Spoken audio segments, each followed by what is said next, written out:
अगर आप professional B2B selling में हैं तो ये वीडियो आपके लिए है। ये तीसरा पार्ट है एक 4 पार्ट की वीडियो सीरीज का, जिसमें मैं प्रोफेशनल B2B सेलिंग में कामयाब होने का पूरा ब्लूप्रिंट आपके सामने रखता हूं। अगर आपने मेरे पिछले वीडियो देखे हो तो आपने देखा होगा कि मैं 3 चीजों की बात करता हूं जिसमें एक्सेल करना बहुत जरूरी है अगर आप सेल्स में कामयाब होना चाहते हैं।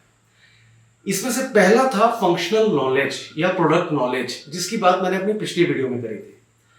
आज हम दूसरे टॉपिक की बात करेंगे जो कि है स्ट्रैटेजी और प्लानिंग। देखिए, at the end of the day sales भी किसी भी और स्किल की तरह एक नंबर्स गेम ही है।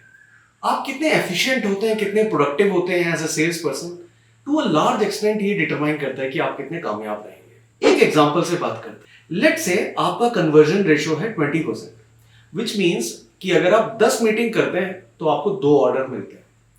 अब अगर आपने अपने नंबर ऑफ ऑर्डर्स को बढ़ाना है तो या तो आपको अपना कन्वर्जन रेशियो बढ़ाना पड़ेगा या आपको अपनी नंबर ऑफ मीटिंग्स बढ़ानी पड़ेगी।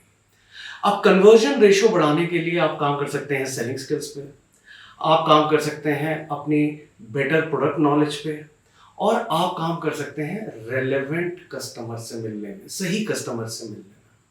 लेकिन नंबर ऑफ कॉल्स को बढ़ाने के लिए आपको अपनी प्लानिंग पे काम करना पड़ेगा। आप अपने टाइम का कैसे इस्तेमाल करते हैं उस पे काम करना पड़ेगा। तो आज के इस वीडियो में हम समझेंगे, पहला कि हम आज प्लानिंग और स्ट्रैटेजी के किस लेवल पे हैं, और दूसरा हम जिस भी लेवल पे हैं उससे अगले लेवल पे जाने के लिए हमें क्या करना चाहिए। तो चलिए दोस्तों, शुरू करते हैं। तो शुरुआत करते हैं लेवल 0 से। इसे मैं लेवल 0 इसलिए कहता हूं क्योंकि यहां पे आपके डेली एक्टिविटीज में स्ट्रैटेजी और प्लान का कोई लेना देना नहीं है। नॉर्मली फील्ड में निकलने के बाद या निकलते समय आप सोचते हैं कि आज किस कस्टमर से मिला जाए, और फर्ज कीजिए कि आप अगर एक कस्टमर एक्स के पास जा रहे हैं और रास्ते में कस्टमर वाई का फोन आ जाए तो आप अपनी डायरेक्शन या अपनी दिशा को पूरी तरीके से बदल देते हैं और कस्टमर वाई के पास चले जाते हैं। देखिए, ये बहुत ही इनएफिशिएंट तरीका है सेल्स में काम करने का, क्योंकि eight the end of the day इससे होता क्या है कि नंबर ऑफ मीटिंग्स जो आप फील्ड में कर पाते हैं वो बहुत कम हो जाती है।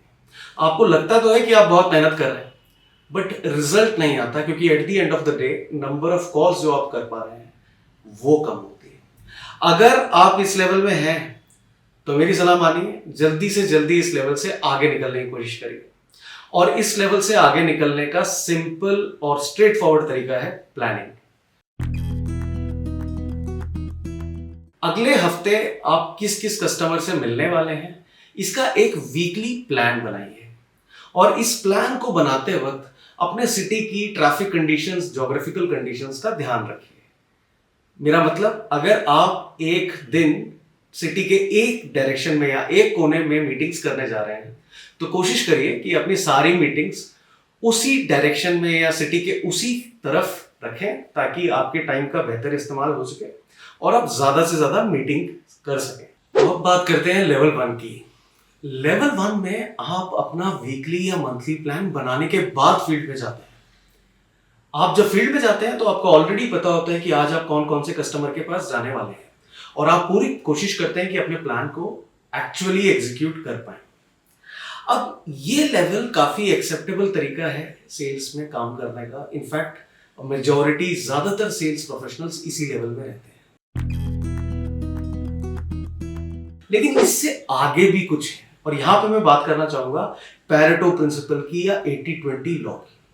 तो 80-20 लॉ क्या कहता है कि आपके 20% कस्टमर्स आपके 80% बिजनेस के लिए रिस्पॉन्सिबल होते हैं। इसका मतलब, अगर आप अपने इन 20% कस्टमर्स पे फोकस करेंगे तो अपने बिजनेस को ज्यादा बढ़ा पाएंगे।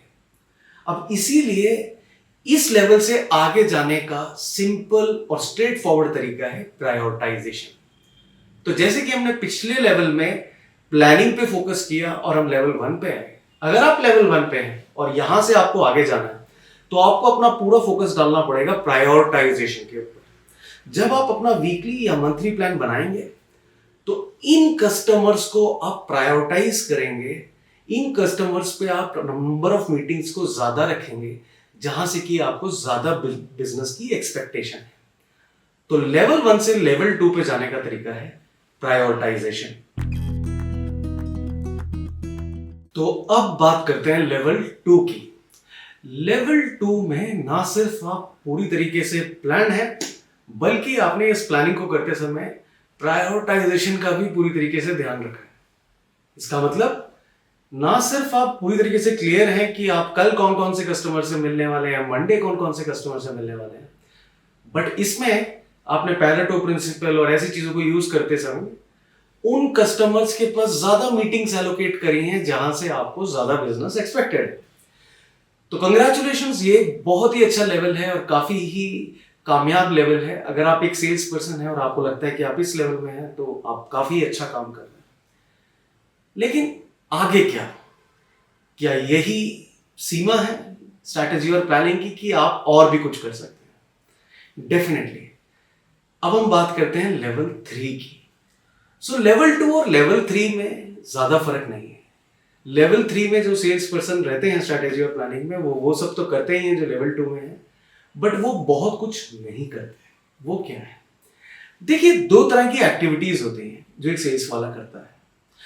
एक वो जो कि उसके बिजनेस को ग्रो करने में सच्ची में वैल्यू ऐड करती हैं, जैसे customer meetings, product demonstrations, negotiations, और कुछ बहुत सारी ऐसी एक्टिविटीज होती हैं जो कि किसी भी तरीके से उसके बिजनेस के लिए कोई वैल्यू ऐड नहीं करती। जैसे कि पेमेंट्स कलेक्ट करना, कोई स्टैट्यूटरी फॉर्म है तो कलेक्ट करना, बहुत सारी ऐसी एक्टिविटी जो कि अवॉइड करी जा सकती है।